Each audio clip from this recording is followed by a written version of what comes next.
اور وکٹس کو پاکستان نے ضائع کیا. اور اس کے ساتھ ہی میں یہ سمجھتا ہوں کہ اس میچ میں ٹاس جیت کر جو پہلے بیٹنگ کرنے کا ایک ایڈوانٹیج تھا وہ آلموسٹ پاکستان نے ضائع کیا ہے. یہ الگ بات کہ یہ ٹیسٹ کرکٹ ہے, اس میں کچھ کہا نہیں جا سکتا. 2 پلیئرز اکٹھے ہو کے سینچری سکور کریں, تیسرا بھی سینچری کر لے,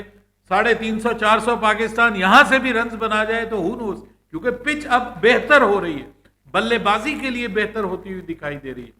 اور وہ والی مدد فاسٹ بالرز کے لیے بھی نہیں ہے, وہ والی مدد اب سپنرز کے لیے بھی نہیں ہے. وہ موتی جو تھا اس کو شروع میں اس کو مدد ملی, وہ مدد اب سپنر کے لیے بھی نہیں ہے. اور اس کا فائدہ اٹھایا پھر پاکستان کے 2 سپن سپیشلسٹ, میں اگر کہوں تو بالکل غلط نہیں ہوگا, مجھے کامران غلام سے بھی افسوس ہے کہ اس کی بھی وکٹ جو ہے وہ کام نہ آ سکی. حالانکہ کامران غلام اس طرح کی کنڈیشنز میں بہت اچھا بلے باز ثابت ہو سکتا ہے, لیکن وہ بھی مطلب ایسے ہی فیل ہوتا ہے کہ کبھی خوشی کبھی غم والا سین دے دیتا ہے, کہ وہ اس کے اندر بھی ابھی تک ہمیں وہ کنسسٹنسی نظر نہیں آئی جو ایک ٹیسٹ کرکٹر کے اندر نظر آنی چاہیے. محمد ہریرہ کو ہم مطلب مجھے افسوس ہے محمد ہریرہ پہ کہ اس کو اتنے منتوں مرادوں کے بعد چانس ملا ہے, تو وہ بندہ اگر آ کے پہلی اننگز کو اپنے لیے سالڈ نہیں بنا پایا, ٹھیک ہے آپ آؤٹ ہو جاتے, آپ 30 35 40 پہ بھی آؤٹ ہو جاتے تو بات سمجھ میں آتی تھی, لیکن آپ سنگل فگر میں آؤٹ ہونا آپ کا, اس کے بعد بابر اعظم کا, اس کے بعد کامران غلام کا, تینوں کا سنگل فگر میں آؤٹ ہونا, یہ ایک بڑا سوالیہ نشان ہے پاکستان کے ٹاپ آرڈر کے اوپر, کہ آپ کیا شاید اپنے آپ کو اپلائی نہیں کر پائے اس طرح سے, وہ ٹیسٹ ٹیمپرامنٹ نہیں دکھا پائے جو دکھانے کی ضرورت ہے. شان مسعود نے جو ٹیمپرامنٹ ہمیں وہاں ساؤتھ افریقہ میں دکھایا وہ یہاں پہ نظر نہیں آ پایا. اور 4 وکٹیں پاکستان کی, معاف کیجیے گا, ٹکٹوں میں نکل گئیں اور سستے میں نپٹا دیا ان کے فاسٹ بالر نے. اور ساتھ میں گدکیش موتی جو ہیں, پہلا پاکستان کا ٹور, ان کا بھی پہلا سب کانٹیننٹ کا ٹور, اور اس میں ایسی شاندار بالنگ, تو کریڈٹ بھائی جاتا ہے ان کو. 40 پہ 4 آؤٹ ہو جانا, اور اس کے بعد سعود شکیل کا آنا اور محمد رضوان کا آنا, اور دونوں کا مل کر 97 رنز کی انبیٹیبل پارٹنرشپ کا قائم کرنا پاکستان کی عزت رہ گئی میاں. یہ میں آپ کو بتا رہا ہوں, ورنہ آج ہم رونا رو رہے ہوتے, میں پیٹ رہا ہوتا, آپ پیٹ رہے ہوتے پاکستان کی پرفارمنس کو. ابھی بھی میں پیٹ ہی رہا ہوں بھائی, یہ 4 کا آؤٹ ہونا بنتا نہیں تھا یار. پاکستان 143 پہ 2 ہوتے نا تو قابل قبول تھا, لیکن 143 پہ بھی اگر آپ کے 4 بھی آؤٹ ہے نا تو ٹھیک ہے, اب آپ اس جگہ پہ لائیں کہ میچ کو بیلنس کرنے میں کامیاب ہوئے. دس از ناٹ یورز ڈے. یہ ویسٹ انڈیز نے 46 پہ 4 آؤٹ کر کے آپ کے چاروں شانے چت کر دیا تھا آپ کو, اور وہ تو اللہ بھلا کرے, رضوان کا اور سعود شکیل کا بہت اچھا کھیلے ہیں, پازیٹیو بھی کھیلے. شروع میں انہوں نے تھوڑا محتاط کھیلا, اننگز کو جو کنڈیشنز تھیں, وہ جو پریشر تھا اس کو ایبزارب کیا, اور اس کے بعد پھر دونوں نے اچھی تگڑی بیٹنگ کی ہے اور پازیٹیو بیٹنگ کی ہے. قدموں کا زبردست استعمال, سویپ کا زبردست استعمال, سپنرز کو اچھا کھیلے, فاسٹ بالر کو بھی دھیان سے کھیلے. اس طرح پاکستان کو 143 فار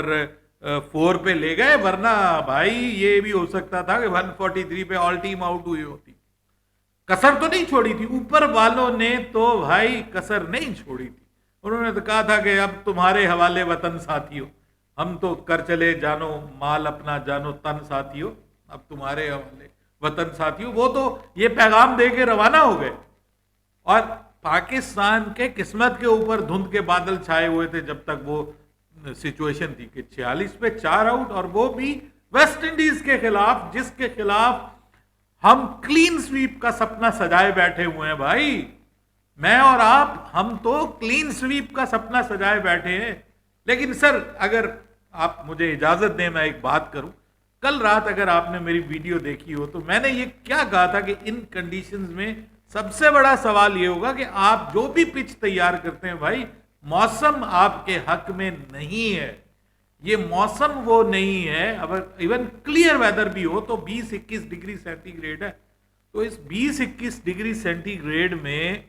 آپ کیسے پچ سے وہ رزلٹ حاصل کریں گے جو آپ 30+ ٹیمپریچر میں حاصل کر پائے اگینسٹ انگلینڈ؟ یہ میں نے رات بھی سوال اٹھایا،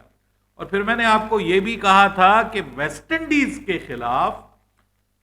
اتنا آسان نہیں ہوگا یہاں جیتنا۔ بھائی آپ نے انگلینڈ کو ہرایا ہے، آپ نیوزی لینڈ کو ہرا سکتے ہیں، آپ آسٹریلیا، ساؤتھ افریقہ کو سپنرز کے خلاف ٹمبل کر سکتے ہیں۔ یہ تو بھائی آپ جیسے ہیں، ان کی پچز کے اوپر بھی بال جو ہے وہ بندہ پریشان ہو جاتا ہے کہ یار میں کب تک انتظار کروں، کتنی دیر میں میرے پاس بال آئے گی۔ سست رفتار پچز کے حوالے سے دنیا کی مشہور ترین جو سرزمین ہے وہ ویسٹ انڈین کنٹریز ہیں۔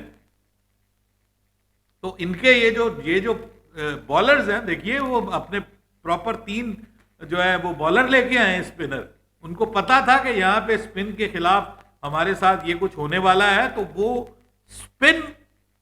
پر تیاری کر کے آئے ہیں۔ لیکن کیا آپ فاسٹ بالنگ کو نہیں برداشت کرتے؟ ارے بھائی ایک اسپن ٹریک کے اوپر، ایک ڈرائی ٹریک کے اوپر وہ بندہ جو ہے وہ اتنی مدد لے گیا کہ اس نے آپ کے 3 بڑے پھڑکا دیے، 3 بڑے پھڑکا دیے۔ کمال کر دیا بھائی، کمال کر دیا اس نے، آپ کو اتنا بڑا ڈینٹ دیا ہے کہ میں سمجھتا ہوں کہ پیچھے اب آپ کے صرف ایک بلے باز باقی ہے، آغا سلمان۔ عامر جمال تو کھیل نہیں رہا، ساجد خان کو ہم ٹرائی کر رہے ہیں۔ ساجد خان ٹھیک ہے، 25 30 40 50 بھی بنا سکتا ہے، لیکن بھائی آپ کا بلے باز تو صرف اسپیشلسٹ بلے باز ایک پڑا ہوا ہے، اور آپ کو انہوں نے ڈینٹ ڈال دیا۔ لیکن اچھی خبر یہ ہے کہ جس طرح سے ہمارے یہ 2 لڑکے کھیل رہے ہیں، محمد رضوان اور سعود شکیل، اس سے یہ لگتا ہے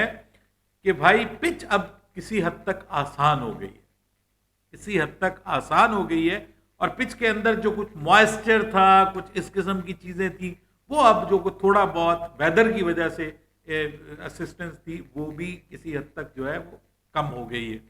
ٹھیک ہے، تو اب آگے چل کے یہ پچ کم از کم دوسرے دن میں بہتر کھیلے گی، لیکن یہ سپنرز کو ریئل میننگ میں کب مدد دینا شروع کرے گی، بال ہولڈ کب کرنا شروع کرے گی، یا بال جو ہے وہ جس کو آپ کہتے ہیں ایکسٹراویگنٹ بال کے اندر ٹرن کب آئے گی، یہ دیکھنا ہے۔ ٹھیک ہے، وہ جب آنی شروع ہو جائے گی تو پھر بیٹنگ مشکل ہو جائے گی۔ تو اب میں امید کر سکتا ہوں کہ دوسرا دن جب ہو، 2 چیزوں کی امید کرنی چاہیے ہمیں انشاءاللہ، کہ ایک تو یہ جو دھند کے بادل ہیں یہ چھٹ جائیں، ایک پورا دن ہمیں کرکٹ کا دیکھنے کو ملے، کیونکہ مجھ سے غلطی ہو گئی، میں بتاتا رہا 10:30 بجے، وہ 10:30 بجے نہیں تھا، 9:30 بجے ٹائم تھا۔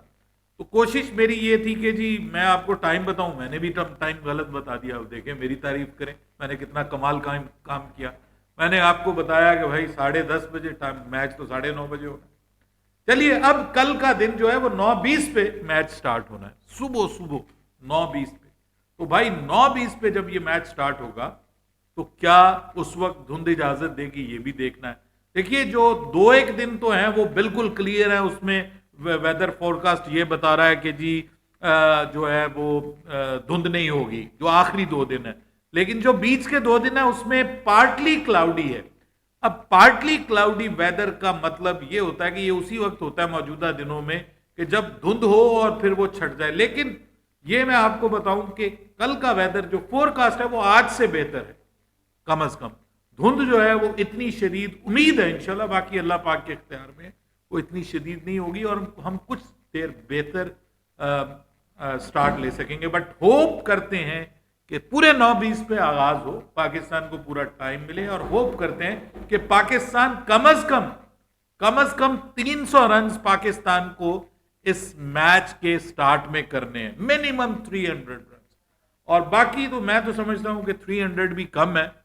اصولاً تو پاکستان کو 400 تک جانا چاہیے، تو منیمم 350 to 400 یہ یہاں پہ اس پچ پہ ان کنڈیشنز میں پاکستان کو کرنا چاہیے،